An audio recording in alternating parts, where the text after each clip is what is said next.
स्वामिनाह्यं दधातु स्वामिनि न क्रोधो न च मात्सर्यं न लोभो न शुभामतिः भवन्तु कृतपुण्यानां भक्तानां श्रीसोक्तं जपेत्सदा पुरुषं तदेव भावति देवाभ्यस्य विच्युतः प्रोहं सर्वबीजान्यव ब्रह्मद्विजोजिः पद्मप्रिये पद्मिनि पद्महस्ते पद्मालये पद्मदलायिताक्षि विश्वप्रिये विष्णुमनोनुकूले त्वत्पाद पद्मं मयि सन्निधत्स्व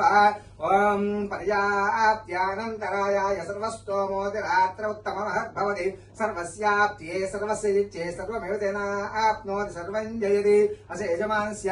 ॐ जन्मदिनपर्वणि पुण्यकाले महाकाली महालक्ष्मी महासरस्वतीदेवतानुग्रहप्रसाद सिद्धिरस्तु अस्य यजमानस्य राजद्वारे राजमुखे सर्वत्र सर्वकार्य दिग्विजयाभिवृद्धिस्तु महान्तोऽनुगृह्णन्तु यजमान सहकुटुम्बानां शरीर आरोग्यदावृद्धिस्तु महान्तोऽनुगृह्णन्तु यजमानस्य गृहे अष्टैश्वर्याभिवृद्धिस्तु महान्तोऽनुगृह्णन्तु यजमानस्य सर्वत्र सर्वकार्य दिग्विजयाभिवृद्धिस्तु महान्तोऽनुगृह्णन्तु यजमानस्य मनोवाञ्छ मनोभीष्ट मनस्सङ्कल्पसिद्धिस्तु महान्तोऽनुगृह्णन्तु यजमानस्य गृहे धनकनक वस्तुवाहन मेलोकांस्तु महान्तोऽनुगृह्णन्तु यजमानस्य मनोवाञ्छ मनोभीष्ट मनस्सङ्कल्पसिद्धिद्वारा यजमानस्य सहकुटुम्बानाम् आयुष्यावृद्धिरस्तु आरोग्यदाफलसिद्धिरस्तु शतमानं भवत्यताय पुरुषः शतेन्द्रिय आयुष्येवेन्द्रिये प्रतिष्ठति।